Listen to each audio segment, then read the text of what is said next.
감사합니다.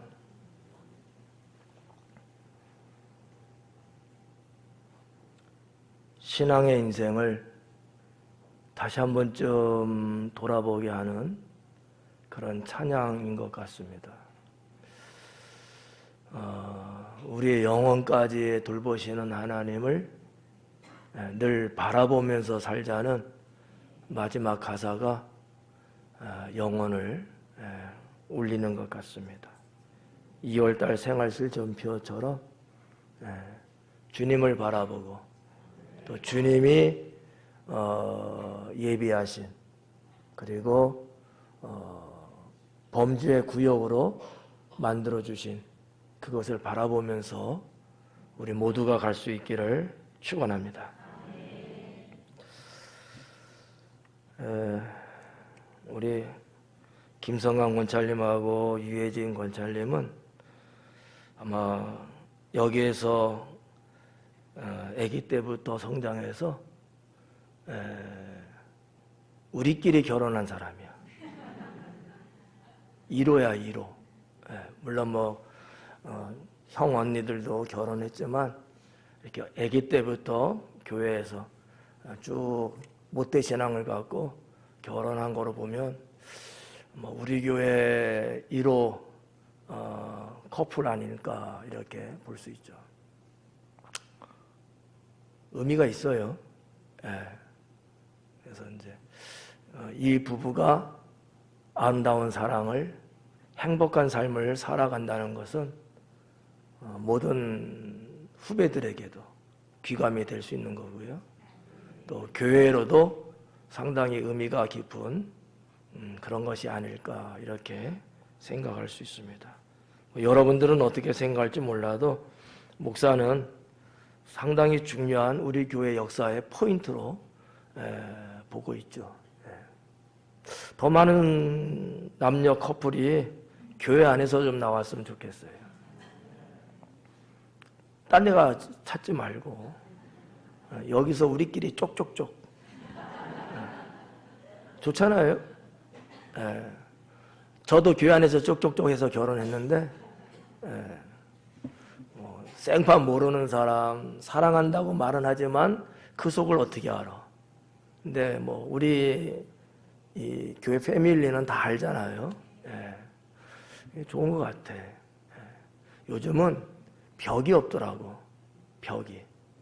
이 솔로몬과 술람미도 벽이 없는 사이가 됐고 어떻게 보면 국제적인 결혼 이런 것처럼 상당히 이 시대는 허용된 시대? 그런 시대인 것 같아요. 그래서 말이 좀 이상하지만 옛날에는 이게 남녀의 이 나이 관계가 상당히 정형화돼 있었거든요. 무조건 남자가 한두 살이 많아야 돼. 여자가 좀 어리고. 요즘은 이게 깨졌어. 여자가 나이 많은 사람도 있고. 우리 성도님 중에도 있죠? 있어. 근데 이게 옛날 같으면 흠이고 그랬는데 지금은 아니잖아요. 그래서 쓸데없는 주저리 한다. 그냥 우리 자녀들이 주님 안에서 서로 사랑하고 서로 결혼하고 서로 행복하게 살면 얼마나 좋을까 그런 생각을 해요. 나도 좀 더 젊었으면 이런 생각 한번 해보시는 것도 괜찮아. 할 수 없는 일이지만 그래서 목사의 목회 방침 중에 그 하나가 우리 아이들이 건강한 결혼을 했으면 좋겠다. 건강한 결혼. 그래서 정말 하나님의 축복을 아주 만땅으로 받으면서 행복하게 살면 참 좋겠다. 이런 생각을 갖고 있습니다. 자, 오늘 아가서 2장 들어가는데 아가서는 아름다운데 목사의 목소리가 아름답지 못해서 이게 좀 죄송한데 예배 올라오기 전에도 목소리 음을 좀 다스려 봤는데 좀 되더라고. 또 올라오는 건 또 안 돼 이게. 그래서 걱정 아닌 걱정인 것 같아요. 자, 오늘 참 제목을 달기가 조금 어려웠어요. 제목을 선정하는데 한 30분에서 1시간을 고민하지 않았을까. 제목 그냥 아무거나 다는 건 사실 아니거든요. 모든 사람이 그러지는 않지만 저는 좀 그런 케이스예요. 제목을 보면서도 뭔가 탁 영혼에 꽂힐 수 있는 말씀의 중심적인 제목을 좀 달기를 원하는데 아무리 훑어봐도 7절까지에서는 뭐 그럴 만한 게 잘 안 나타나더라고. 내 영성이 줄었나.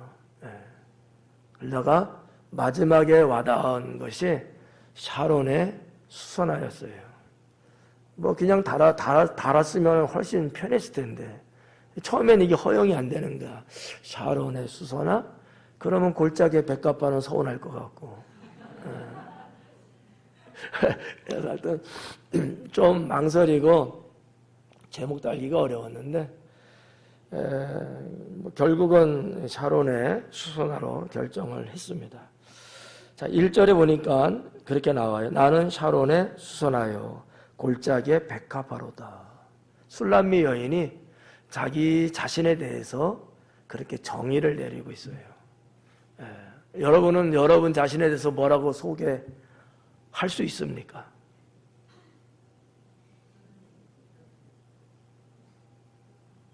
눈싸움 하는 거야, 나랑? 좀 멋있는 거 한번 뭐 이렇게 좀 갖고 한번 살아봐요. 나는 이거야. 난 이런 사람이야. 이런 거 있잖아요. 멋있는 거, 좋은 문구.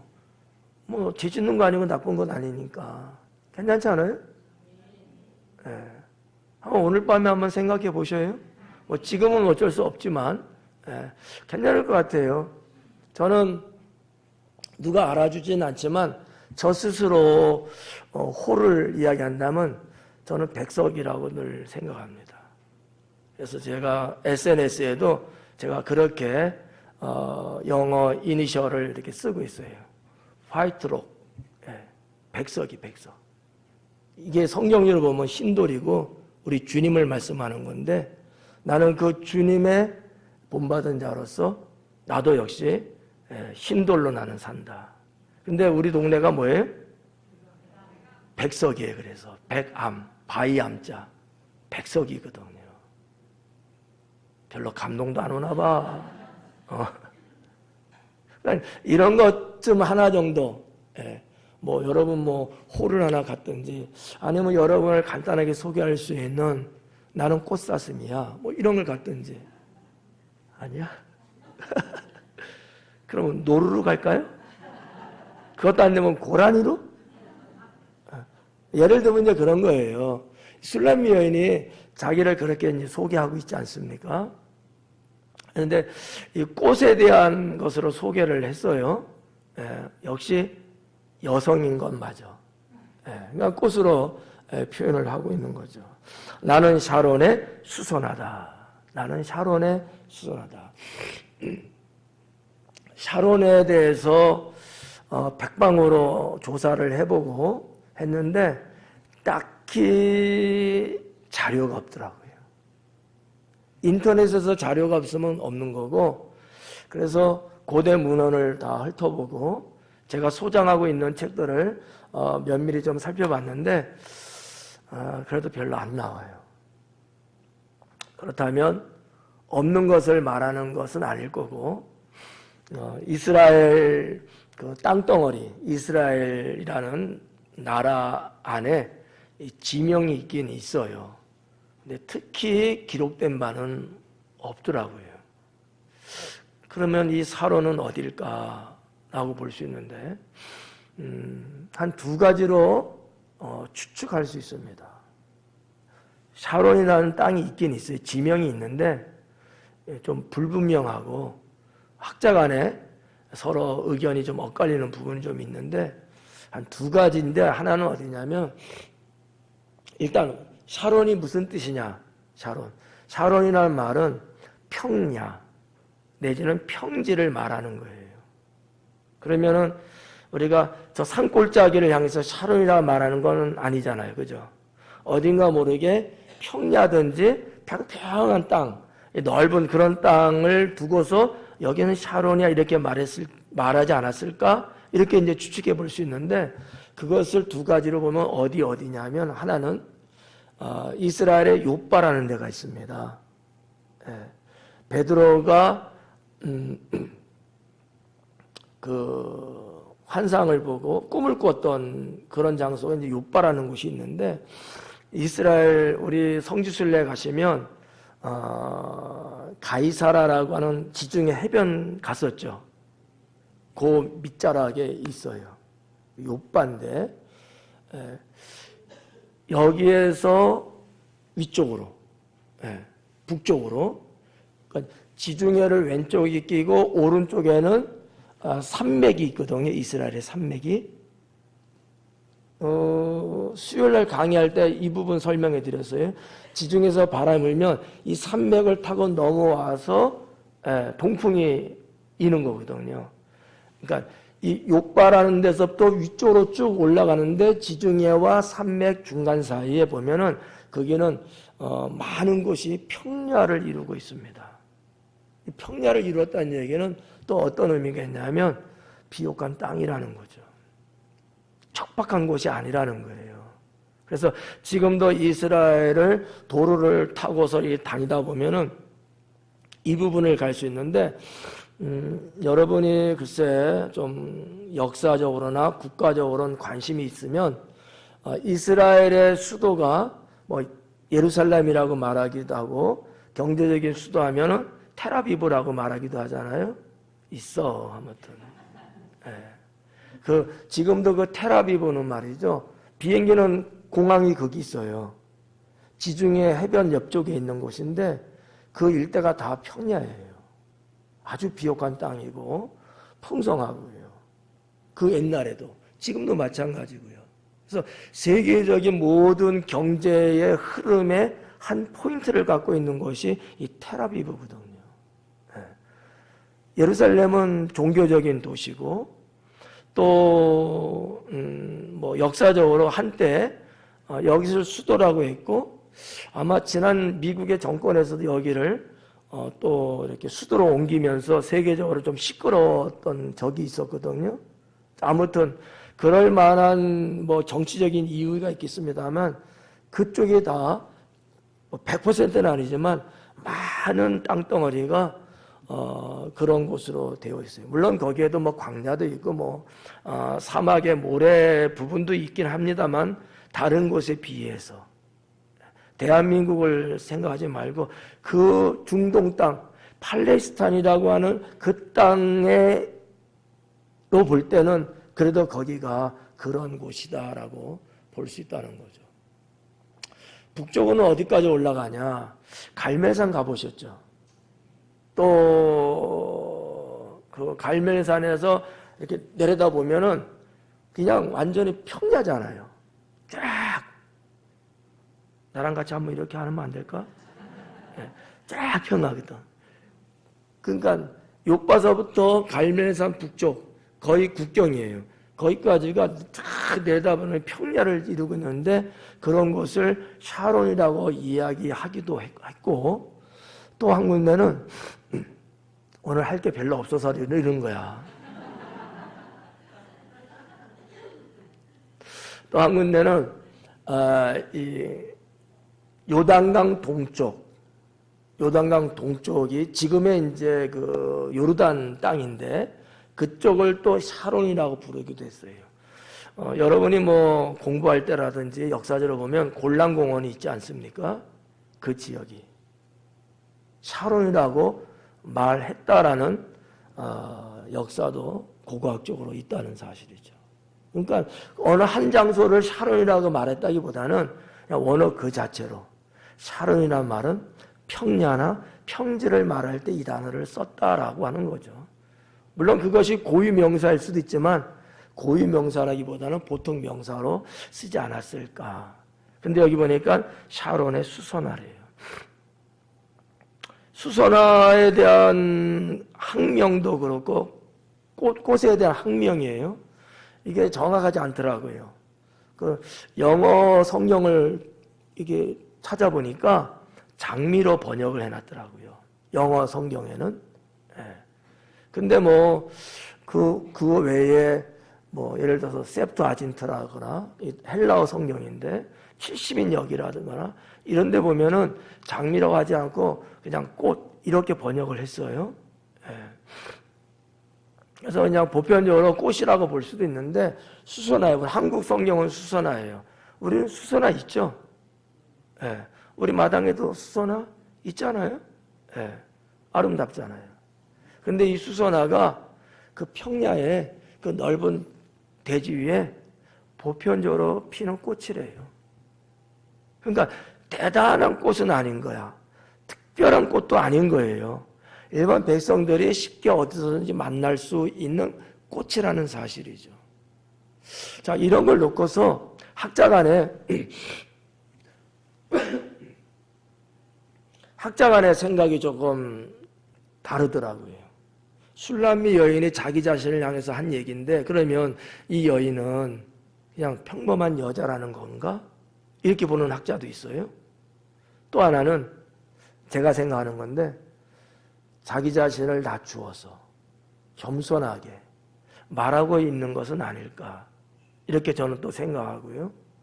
우리가 이 아가서를 보면서 제가 처음 시작할 때 여표론적이라는 말을 제가 사용했거든요. 문자 그대로 보는 것이 아니라 예수님과 구원받은 성도 관계거든요. 신랑과 신부의 관계를 이 아가서를 통해서 예표하고 있다라고 제가 말씀드렸거든요. 그렇다고 보면 우리는 어때요? 특별한 사람일까요? 우리는 대단한 존재인가요? 아닌 거예요. 예수님의 신부가 되는 성도는 보편적인 사람들, 누구나 다 될 수 있는 거예요. 믿기만 하면. 이렇게 연결 지어볼 수 있겠구나라고 생각을 했습니다. 나는 샤론의 수선하다. 나는 샤론의 수선하다. 어딘데든지 볼 수 있는 그러한 존재. 그런데 솔로몬은 누구예요? 왕이잖아요. 아가서가 기록된 연도가 솔로몬이 왕으로 즉위된 지 얼마 안 된 나라를 다스리는 초기 때에 쓴 거거든요. 신분의 차이가 확 나잖아요. 감히 일개 백성, 일개 평범한 사람이 왕하고 이런 러브 스토리를 한다? 이게 불가능한 얘기죠. 말이 안 되는 거잖아요. 그런데 이게 사실이라는 거지. 뭐를 말하는 걸까? 우리가 감히 어떻게 하나님 되신 예수님의 신부가 되어서 우리가 그분과 어떻게 사랑을 나눈다? 말이 안 되잖아요. 근데 주님은 그런 우리를 신부로 맞이하고 사랑을 하고 계신다라는 거죠. 놀라운 일이거든요. 네.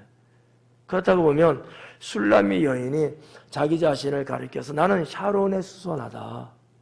평범한 들꽃으로 표현한 것처럼 우리도 어떻게 보면 주님 앞에 사랑하는 나의 신랑 앞에 내가 나를 겸손하게 나를 낮추는 이런 자세, 이런 모습도 중요하지 않을까라고 생각합니다. 그렇다고 해서 수선화라는 꽃이 미운 꽃이냐? 아니에요. 아름다운 꽃이에요. 네. 성지순례 가신 분들이 이 팔레스타인의 그 꽃들을 분명히 여러 꽃을 봤을 거예요. 기억은 안 나시겠지만 관심을 갖는다면 다시 한번 가보세요. 긁어보면 꽃이 눈에 들어오고요. 그 꽃의 아름다움은 이루 말할 수 없습니다. 꽃 하나하나 종류가요 다 아름다워요. 우리나라에서 이런 말이 있습니다. 야환데 들꽃은 아름답다라는 말이 있어요. 이 들꽃이라는 의미는 신이 창조한 거예요. 사람이 손대지 않은 거예요. 인위적으로 만들지 않은 거예요.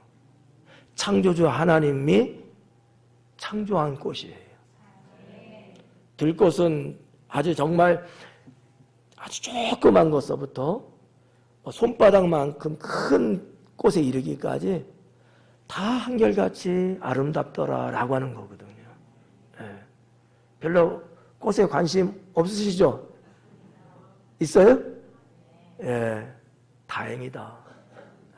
정말 꽃에, 우리 구건사님이 꽃에 관심 없었던 여자였던 것 같은데 어느 날부터 꽃에 대해서 엄청나게 박사가 됐어요. 예, 그래서 뭐 이거 뭐야 하면 다 말하더라고. 언제 배웠는지. 예, 관심을 갖게 되면 푹 빠질 수밖에 없잖아요. 예, 이 술람미 여인이 나는 샤론의 수선화다. 그리고 나는 골짜기의 백합화다. 이 수선화와 백합화는 둘 다 평범한 꽃이에요. 백합화는 강의하면서 이미 말씀드렸는데 우리가 보는 백합은 아니에요. 붉은 꽃, 마치 양귀비꽃과 좀 비슷한 꽃이거든요. 빨간 꽃이에요. 물론 제가 긴가민가한데 하얀 꽃도 있다는 것을 제가 봤어요. 근데 어쨌든 이 빨간 꽃이 많아요. 백합화야. 근데 우리의 백합화하고는 꽃 모양이 이제 다른 거죠. 이것도 그냥 이렇게 들판, 좀 이게 동산, 갈멜산에도 올라가는 그 길가에 보면은 이 백합화가 많이 폈어요. 그날 보셨나요? 아마 못 봤을 거야. 조금 일렀어요. 꽃 피기가. 그래서 몽울이 지고 이런 거는 조금 피기 시작했는데 눈에 잘 안 띄어요. 예. 근데 아무튼 많아요. 요단들에도 있고 이 팔레스타인 지구에 이렇게 수선화와 백합화가 많이 서식하고 있다고 하는 거죠. 어떻게 보면은 하나하나 있는 게 아니고 군락을 이루고 있는 꽃들인 것 같아요. 군락이 뭔지 아시죠? 예, 무리를 형성하고 있는 꽃들이라는 거예요. 그러면 이 꽃들의 특성은 뭘까? 번식력이 강하다는 거죠. 번식력이. 우리도 수선화 한 뿌리 갖다 심으면 이게 막 퍼지고 그런 것처럼. 예. 자, 아무튼 술람미는 자기 자신을 가리켜서 이렇게 이야기합니다. 나는 평범한 존재일 뿐입니다. 사랑하는 사람에게 대해서 정말 어떻게 보면 자기 자신을 끝까지 아래로 낮추면서 상대방을 높이고 존경의 예를 표하는 술람미 여인의 러브 스토리를 볼 수 있습니다. 여러분 사랑이 잘 들어요. 사랑이 원만하고 아름답게 영원토록 가기를 원한다면 사랑하는 사람 앞에서 잘난 척하면 안 돼. 겸손하게 자기를 낮추고 상대방을 높여야 돼요. 술람미 여인의 모습이야. 난 이게 필요하다고 봐요. 그렇잖아요. 사랑을 한다고 하는데 맨날 자기 자랑만 해. 이 사랑은 깨집니다. 술람미 여인처럼 아름다운 문구를 사용하고 문학적인 모습을 가지고서 다가서면 그 사랑은 매력적이죠. 문학 얘기하니까 또 수그러든다. 여러분 시 좋아하지 않더라도 집에 시집은 좀 갖고 있는 것도 좋아요. 아이 그냥 가야겠다. 근데 정말이야. 문학을 조금이라도 여러분들이 조금 이렇게 접근해 보는 거 나쁘지 않아요. 특히 사람을 상대할 때는 이 문학적 표현이 상황을 바꿔줍니다. 좋아요. 2절로 가자고요. 가지 뭐. 자, 2절에 보니까 여자들 중에 내 사랑은 가시나무 가운데 백합화 같도다. 솔로몬이 하는 얘기예요. 술람미 여인이 자기 자신을 고백했는데 그 고백에 지금 응하는 거죠. 솔로몬이 이렇게 이야기합니다. 여자들 중에 내 사랑은 가시나무 가운데 백합화 같도다. 사실상 이 가시나무는요, 팔레스타인 광야 또는 사막 이런데 자라나는 거예요. 정말 가시가 많이 돋아져 있고요. 이 엉겅퀴라고 하는 나무도 있습니다만 그보다 더 넓은 의미에서 가시나무예요. 아마 제가 알기에는 예수님 가시멸관 쓰셨잖아요. 그게 가시나무거든요. 이 가시나무가 성장을 하면 제가 직접 손에 만져보고 가지고 있었던, 제가 당진 내려올 때도 이 가시나무로 만든 가시관을 제가 갖고 내려왔는데 없어졌어. 누가 가져갔나 봐. 처음엔 그래서 한번 써보라고 그랬어요. 이거. 그때 꽉 눌렀어야 되는데. 가시 하나가 이 정도 돼요. 아주 단단합니다. 이런 가시나무나 엉겅퀴나 이런 데 있는 식물은 자랄 수가 없어요. 근데 이런 가시나무들이 아무튼 다니다 보면 이렇게 여기저기 막 이제 서식해 있거든요. 그 가시나무 가운데 백합화래요. 가시나무하고 백합화하고 한번 이렇게 같이 있다고 한번 비교 한번 해보세요. 백합화가 돋보일까요? 묻혀버릴까요? 돋보이지. 돋보이는 거야. 그러니까 여기 지금 솔로몬이 말하는 여자들 중에, 이 여자들이라고 이제 번역했습니다만 젊은 여자들이에요. 번역을 하면 젊은 여자죠. 술람미도 젊은 여자입니다. 예루살렘의 딸들이라 나오잖아요. 젊은 여자들을 말하는 거야. 죄송합니다. 연세 많으신 여자를 말하는 거 아니에요? 네. 그런 여자들 중에 가시나무의 백합화 같은 존재라는 거야. 최상의 여인이라고 하는 거지. 졸고나 있고 대답도 안 하고 시샘을 그렇게 많이 하면 어떡해. 여자들 중에 여자래. 최고의 여자라는 거예요.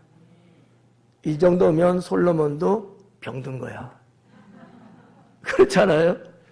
정말 뭐 그렇게 아름다웠겠지만 사랑의 병이 들었어. 사랑의 병. 술람미도 오늘 읽은 본문에 그렇게 자기가 고백하고 있거든요. 사랑의 병 들었대요. 근데 솔로몬도 똑같아. 어쨌든 간에 제가 보는 행복론 중에 제가 말하는 행복론이 있어요. 행복론 중에 어떤 사람이 가장 행복하냐? 짝사랑하는 사람이 행복해요. 짝사랑 해보셨어요? 어땠어요 그때? 좋았지. 이것처럼 좋은 게 없어요. 착각이 제일 행복합니다. 남들은 뭐라고 할지 몰라도 착각할 때가 제일 행복한 거예요. 물불 안 따져. 뭐 조건이고 뭐가 없어요. 그냥 마냥 좋은 걸 어떻게 해. 그렇잖아. 우리 이제 남자들 같은 경우는 학창시절 때 여선생님. 여선생님. 얼마나 혼자 짝사랑을 하고. 또 여학생들도 남선생님. 우리 김선 집사님 여학생들의 짝사랑 분명히 하는 학생들이 있을 수 있어. 있지.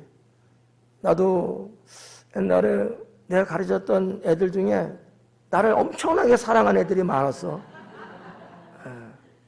얼마나 사랑인 줄 알아요? 같이 사진 찍어 있으면요, 제 얼굴을 막 쥐어. 테러를 한 테러. 막 눈을 막 파고. 이거는 사랑을 하고 있다는 거야. 관심 끌기 위한 거거든.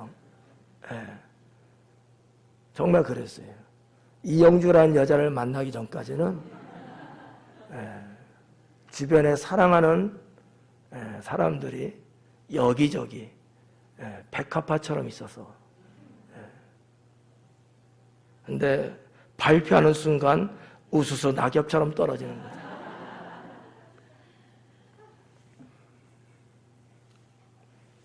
한 전도사는 이영주하고 연애하는 사이다. 결혼할 거다. 그 순간 다 사라졌어. 근데 자, 아무튼 이 가시나무 가운데 백합화라는 이 솔로몬의 고백은 사랑하는 사람에게 해줄 수 있는 최고의 사랑입니다. 할 수 있어야 돼요. 할 수 있어야 돼. 이런 소리 들어보지도 못하고 같이 사는 것처럼 불행한 게 어디 있어? 안 그래요? 다 들어보셨죠? 아, 참 거시기하다. 자, 그래서 술람미가 한번 고백하고 솔로몬이 한번 고백하고 3절로 넘어가면 남자들 중에 나의 사랑하는 자는 숲풀 가운데 사과나무 같구나. 내가 그 그늘에 앉아서 심히 기뻐하였고 그 열매는 내 입에 달았도다. 그래요. 술람미 여인이 자, 여기에 대해서 화답합니다. 남자들 중에 나의 사랑하는 자는 솔로몬이죠. 숲풀 가운데 사과나무 같다 그래요. 이 숲풀이라고 말했는데 이 숲풀은 숲속의 나무들이라는 뜻입니다. 숲속에 있는 나무들이에요. 사실 이 팔레스타인 땅에 이 정도의 나무를 갖고 있는 숲이 그렇게 많지는 않습니다. 없는 건 아니지만 그런데 아무튼 그냥 숲풀이라고 했어요. 숲풀은 그냥 뭐야? 우리 한국 숲풀은 그냥 풀이 좀 이렇게 나서 여기저기 좀 이렇게 모여 있는 게 숲풀이잖아요. 그 정도가 아닌 거예요.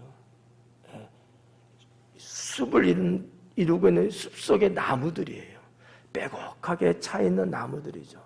근데 거기에 있는 사과나무다라고 하는 거죠. 사과나무. 잘은 모르겠습니다만 아마 술람미 여인이 당시에 표현한 이 숲속의 나무들보다 사과나무라고 표현한 것은 사과나무가 상당히 돋보이고 그랬던 것 같아요. 우리나라 사과나무는 어때요? 좀 이렇게 많이 이렇게 좀 이렇게 뭐라 할까? 나뭇잎, 가지도 많이 이렇게 좀 치고 그런가요? 몰라서 묻는 거야. 우리나라 사과나무. 어때요? 사과나무 좀 어때요? 좀 이렇게 좀 풍성하고 그늘도 좀 지고 그래요? 아이, 별로. 우리 박정희 안수사님 어디 가셨대? 이 술람미는 지금 그렇게 말하고 있는 거거든요. 내가 사랑하는 솔로몬, 그 사람은 숲을 가운데 있는 사과나무 같대요. 그럼 뭐라고 했냐면, 내가 그 그늘에 앉아서 심히 기뻐했다는 거죠. 내가 그 그늘에 앉아서 사과나무 같은 솔로몬인데 내가 그분의 그 그늘 보호 속에 그분 밑에서 내가 정말 기뻐하고 편히 쉬었다는 거야. 이 그늘에 암시하고 있는 의미가 두 개입니다. 하나는 쉼이에요. 쉬는 거야. 하나는 보호입니다. 두 가지 의미가 있어요. 그늘은요. 이것도 설명하려면 더 긴데 그늘은 여러분 잘 알잖아. 그 뜨거운 태양의 열기가 있지 않습니까? 이 중동 땅은요. 햇볕만 가리면 시원해요. 이거 알고 싶은 사람은 이것만 알기 위해서 비행기 타고 중동 땅 가면 돼. 정말 시원해요. 또 하나는 보호예요. 적으로부터라든지 이제 특히 이제 새들 있잖아요. 조류들이 이러한 그늘에 들어와요. 그들도 쉬려고. 그런데 그 속에 있으면요, 상대의 적이라 말할 수 있는 자기를 공격하는 새들이 또 있지 않습니까? 아니면 사람도 있고 그들로부터 그 그늘이 보호막이 되줘요. 그래서 그늘이라는 단어가 암시하고 있는 의미적인 뜻은 뭐냐면 안식, 쉼이 있고 보호라는 의미가 있다라고 하는 거죠.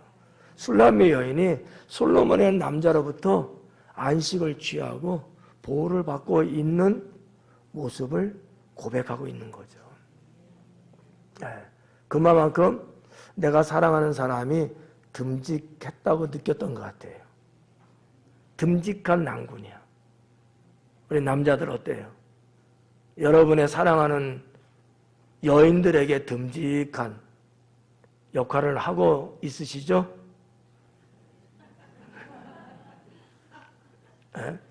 나는 우리 남편하고 같이만 있으면 얼마나 평안하고 좋은지 몰라. 나는 그냥 정말 걱정할 게 없어. 모든 세상의 환난부터 난 다 보호받을 수 있을 것 같아. 여성들의 소리는 터져 나오는데. 그 정도는 해줘야 되는 거 아니에요? 근데 반대가 되는 남자도 있더라고. 자기 부인한테 보호를 받고 막 살아. 해석은 이제 알아서 하시고요. 그래서 이제 사과나무란데 오늘 이 본문 말씀은 반복되는 어떠한 내용들이 자꾸 나와요. 노루, 사슴이 나오고 사과나무가 나오고 뭐 이따가는 또 건포도도 나오긴 합니다만은 이 사과라는 것이 중동 땅에서 상당히 중요한 역할을 아마 했던 것 같아요. 사과를 우리가 이렇게 깨물어 먹으면 과즙이 나오면서 사과 달달하잖아요. 시원하잖아. 그래서 아마 사과들을 좋게 평가하고 많이들 이렇게 소유했던 것 같아요. 그래서 술람비 여인이 자기 사랑하는 사람을 사과나무로 비유했거든요. 거기서 뭐가 열매 맺는 거예요? 사과가 맺는 거거든요. 이 사과나무라는데 말라 비틀어져 갖고 가지도 잎사귀도 다 없으면 그건 아무것도 아니죠. 근데 그러지 않았던 것 같아요. 풍성하고 무성하고. 이런 술람미의 이 사랑 고백 같은 표현은 듣는 이로 하여금 상당히 자부심도 느끼게 하고 내 역할이 얼마나 중요한가라는 것을 다시 한번 자각할 수 있게끔 해주는 게 아닐까. 칭찬은 그런 효과가 있어요. 나는 그런 사람 아니고 나는 그렇게 하고 싶은 생각도 없는데 나보고 잘한대. 그 다음 그 소리 듣고 난 다음부터는 어떻게 돼요? 잘하고 싶은 거야. 아니에요? 난 그런 것 같더라고. 나 별로 한 거 없거든요. 근데 나보고 해줘서 고맙대. 양심은 좀 찔려. 근데 그 소리를 듣는 순간부터 내가 좀 더 잘해야 되겠다. 이런 마음이 생기는 거예요. 이해 가죠? 그렇다니까. 술람미의 이와 같은 고백, 우리가 좋은 거니까 배워야 되지 않을까. 주님을 향한 여러분들의 고백이 얼마나 우리 주님을 춤추게 하는지. 아까 순간이가 찬양하면서 춤추라고. 잘도 추더만. 그러니까 한 번 더 시키잖아. 나는 한 번은 끝날 줄 알았어. 나는 춤추라 하면 어떻게 춰야 될지 모르겠어. 정말 잘 춰야 될까? 아니면 잘 치는 척 할까? 난 항상 이게 고민이야. 춤추라면 잘 출 수 있는 자신이 있거든. 그런데 이거 보고 오해할까봐. 우리 목사님 춤꾼이야? 이럴까봐. 제가 아까도 말씀드렸지만 교회 단톡에 여러분들이 댓글을 올리면서 고백들을 요즘 많이 하고 계시잖아요. 저는 정말 행복하다고 생각해요. 목사가 바라는 게 바로 이거다라는 거죠. 바로 이거다. 저하고는 상관없어요. 저한테 고백 안 하잖아. 내가 자기를 위해서 기도해주고 그렇게 심혈을 기울여서 돌봐줬는데 내 얘기는 한마디도 안 해. 다 우리 주님께 감사하고 다 이렇게 고백들을 하시잖아요. 그걸 보면서 그래, 나의 포커스가 이제서 맞아 들어가고 있구나. 너무 고마운 거예요. 이런 걸 자꾸 여러분이 하셔야 돼요. 뭐 평소에도 하시는데 글로 쓰는 게 더 어렵죠. 예. 근데 이런 부분들이 오히려 우리의 생활 신앙의 양약이 되고요. 우리 주님을 정말 기쁘시게 합니다.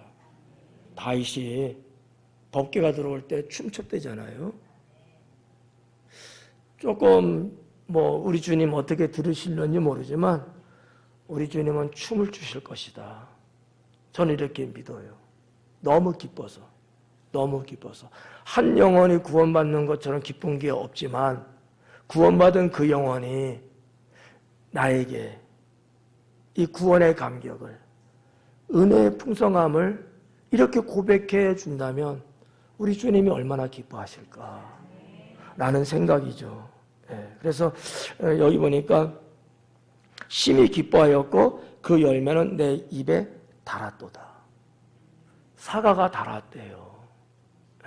그러니까 솔로몬이 슬라미 여인에게 상대해주고 그 여인을 여인 중에 최고의 여인으로 인정해주고 그렇게 노래해주고 이런 모든 것들이 자기 영혼에 단맛을 내는 사과로 느꼈다는 얘기죠. 얼마나 행복할까. 상대방이 행복을 느낄 수 있을 때 그 행복은 나에게도 옵니다. 그러니까 여러분, 누가 나를 행복하게 해주기를 바라지 말고요. 내가 먼저 뭐 배우자든지 아니 뭐 연애하는 연인이라든지 먼저 내가 이렇게 해줄 수 있어야 돼요. 그러면 결국은 내가 그 단맛의 사과를 먹을 수 있어요. 이런 걸 못하면 사는 게 밋밋하죠. 그냥 사는 거야. 그래서 아침에 안 깨어났으면 근다고. 그냥 살잖아. 근데 정말 사랑하고 정말 듬직하고 어여쁜 그러한 대상은요, 벌써 달라요, 사는 게.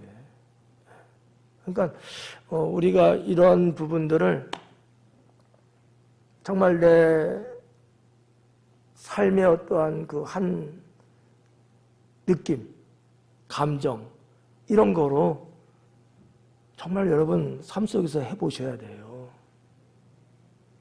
중요합니다. 아유, 내 나이가 몇인데 다 늙어서 아니에요. 아무리 나이를 먹고 나이가 어리든 상관없어요.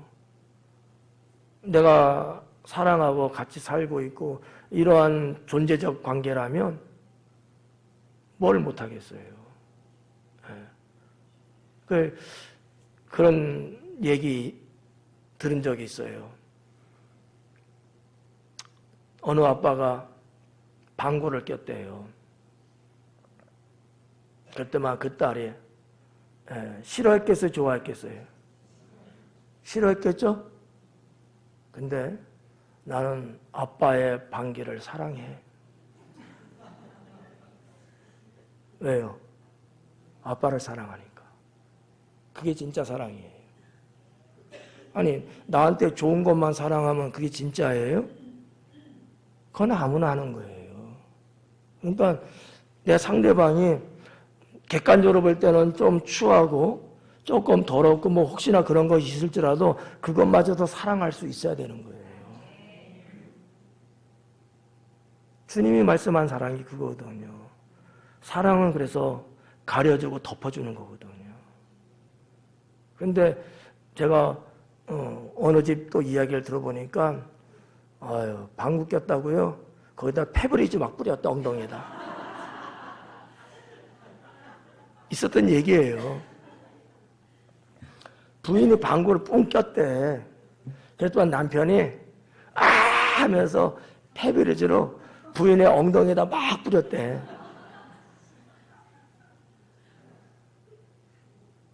이건 뭐지? 여러분 그러지 않죠? 난 안 그래. 부인의 방귀도 물론 냄새라는 건 있지만 그게 아무 문제 없어요. 냄새 안 나.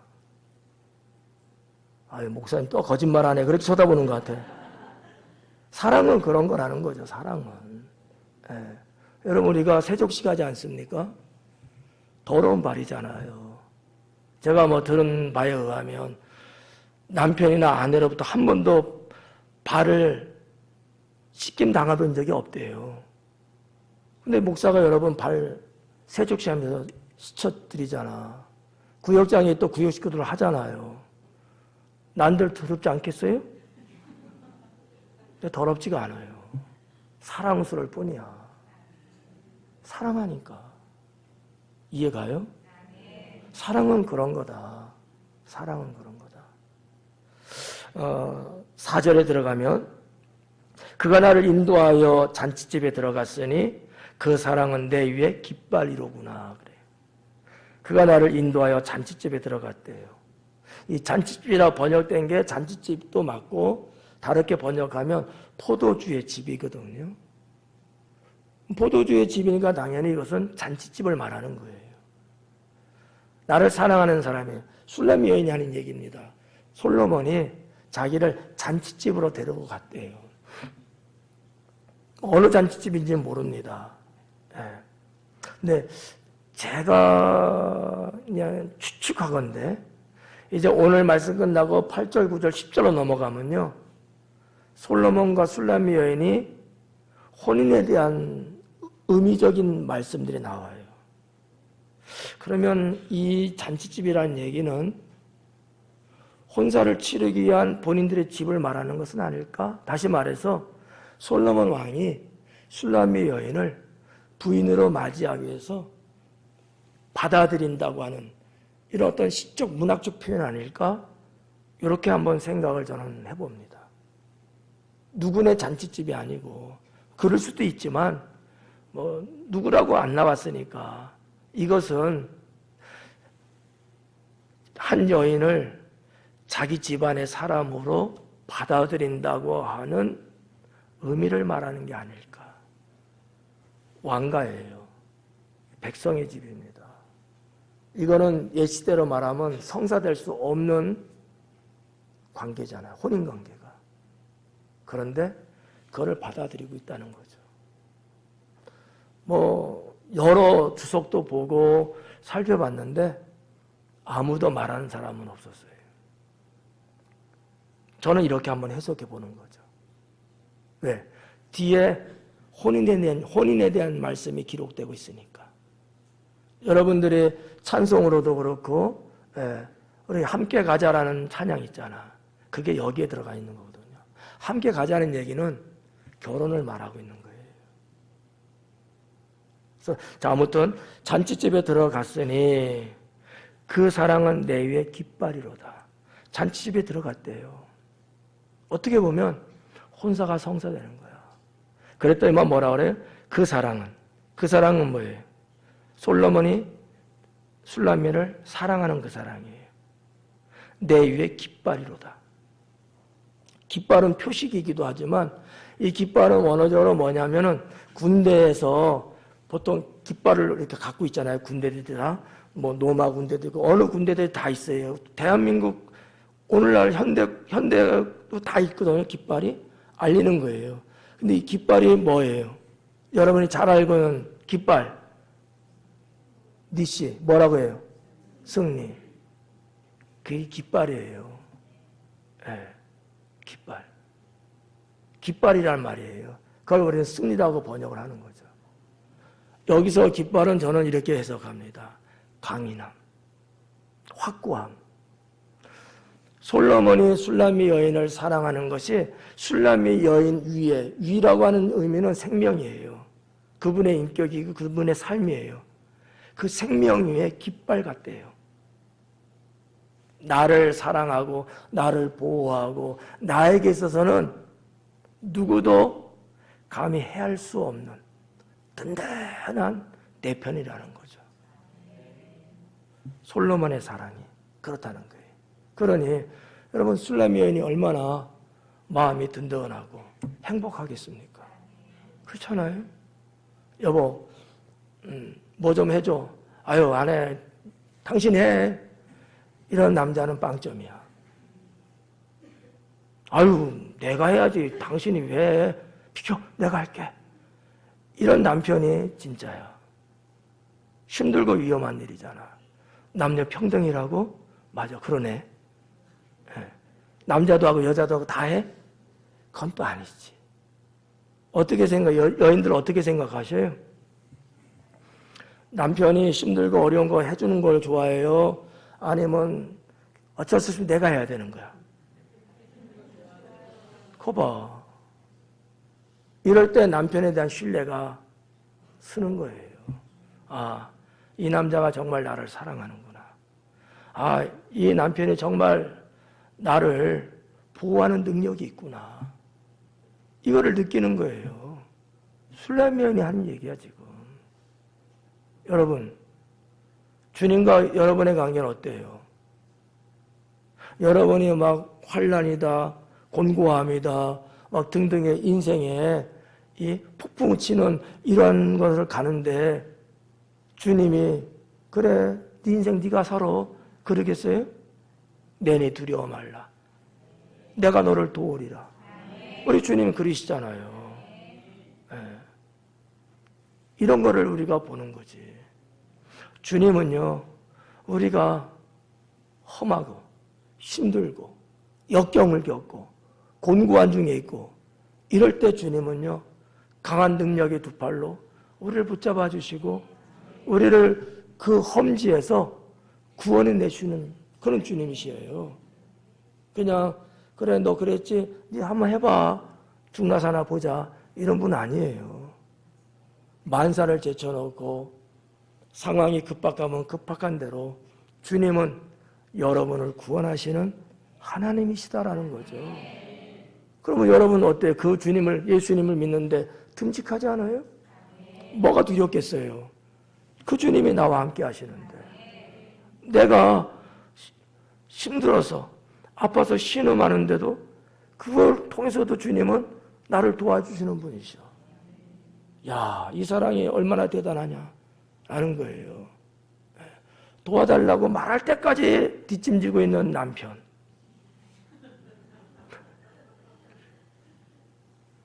물 한잔 하고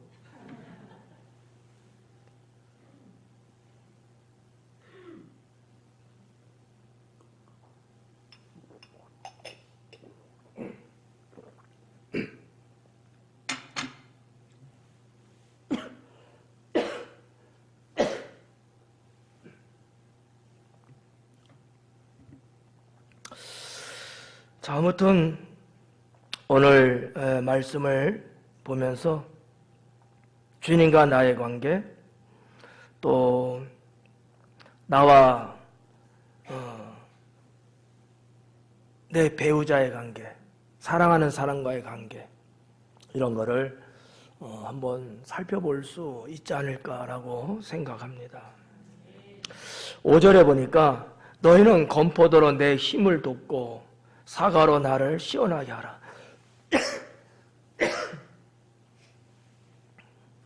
내가 사랑함으로 병이 생겼음이라.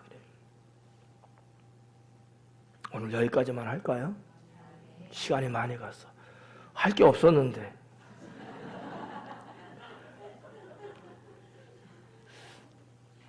할 게 더 많네. 나도 힘든데. 오늘 4절까지 죄송합니다. 4절까지만 하고 다음에 5절부터 하도록 하겠습니다. 기도합니다.